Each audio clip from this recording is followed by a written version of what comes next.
Bali, mga katalyer, may dinala dito na Estrada na dadayagnos natin kung ano yung sira.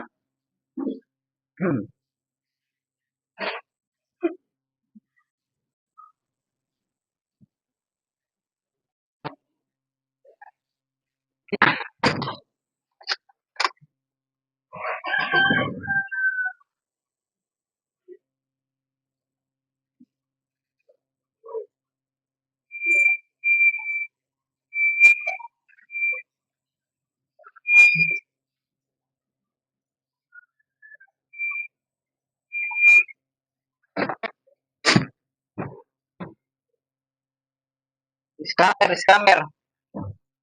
Kunin natin yung ating scammer. Bali, babasahan po natin ng scanner kung bakit siya naka-check engine po.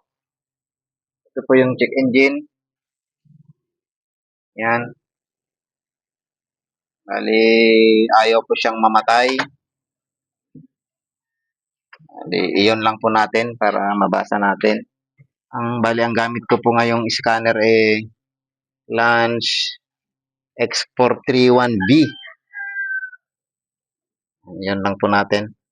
Yan po. Ano bang nangyari dito?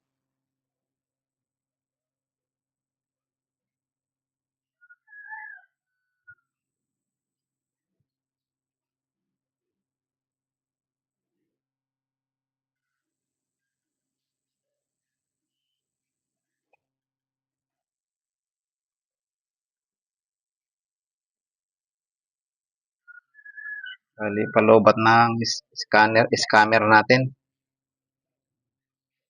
Justin, ako nga yung charger ng scammer kasi palobat na. Andun sa kotse.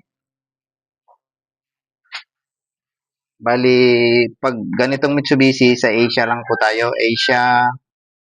Tapos hanapin po natin yung Mitsubishi. Yan po. Okay. Yan.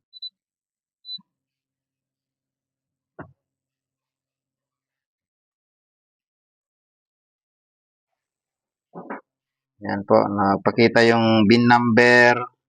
Triton L200, year 2012. Yan po yung details. Okay lang po natin yan. Health check po.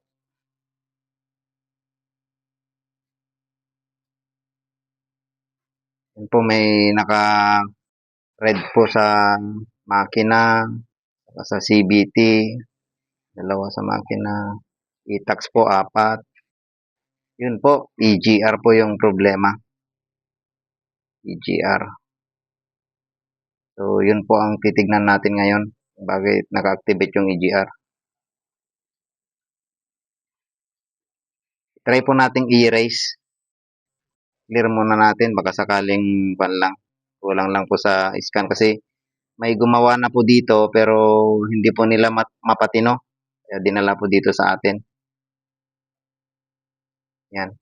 Hindi po natin ma-clear. Hindi po siya maalis. Kaya ibig sabihin may problema po sa EGR, sa motor po siguro, kaya sa electrical, o kaya sa singaw. Doon po lahat.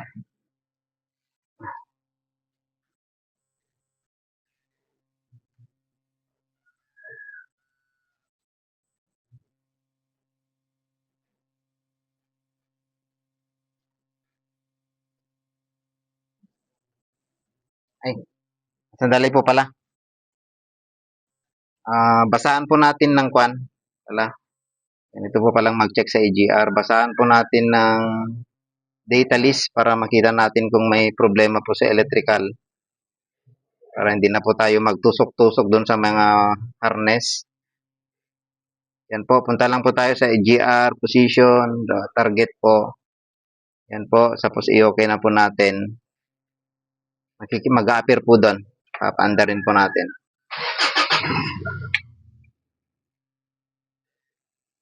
Yan po. Yan po yung actual reading. Wala po talaga. 0-0 po yung EGR. Kaya, i-check po natin yung wiring niya. Patayin na po natin.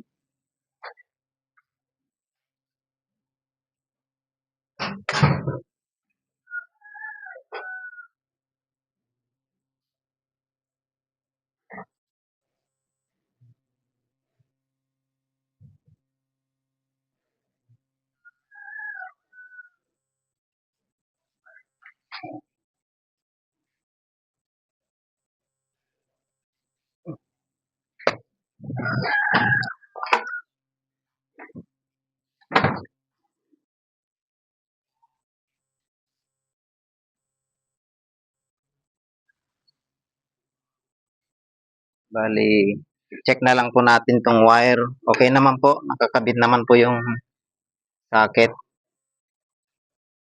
Yan. Yung socket. Multitester siguro.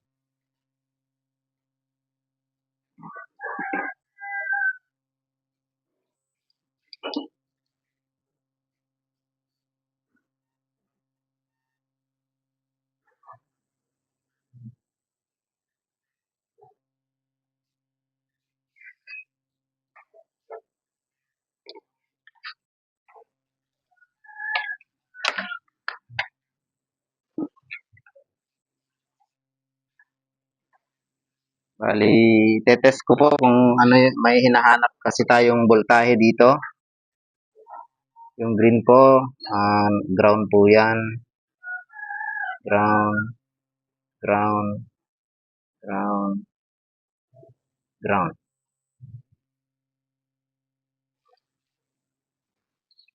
Bro, paon nga yung susi.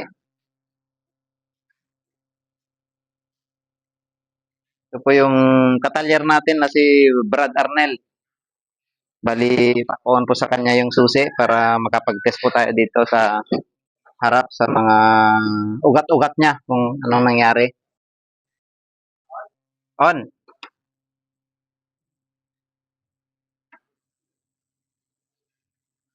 Bali, pag naka-on po, open po ito.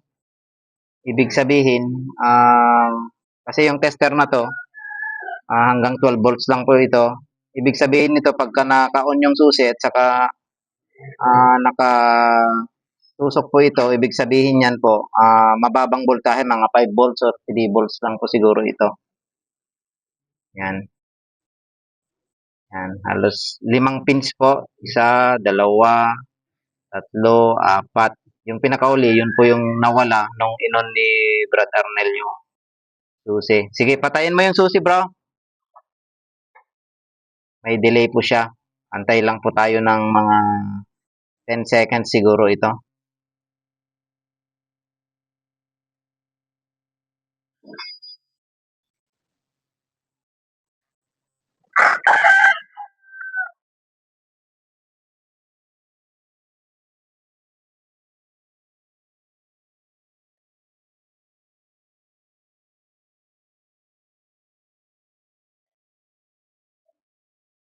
Yan po. Nung naalis na po yung delay, na may 10 seconds siguro, naging ground na po. So, ibig sabihin po, okay po yung linya. Wala po siyang putol. Kaya, dito po tayo. Ito po ang problema sa EGR motor na to. Bali, ang nangyari po dito, mayroon silang pinalit dito na bago na binili daw yata sa Lazada. Pero sabi ko naman, sa experience namin, hindi po pwedeng binibili lang po sa Lazada. Dapat genuine po. Dapat mas okay po na kukuha tayo ng surplus. Yung pinarating ko galing sa kaibigan ko sa Manila, si Rick Turing po. Shout out po, Boss Rick Turing. Siya po yung nag supply dito sa atin ng EGR motor na surplus po pero okay naman. So, ikakabit lang po natin ito. Tapos pagkakabit nito, i-testing po natin. Stay tuned po. Pause. Go. So, napalitan po natin. Hindi ko na po binidyo yung pagpalit kasi basic lang naman po. 4 lang na tornilyo, saka 2 dito sa baba. Napaka-basic naman po. Kaya hindi ko na po binidyo.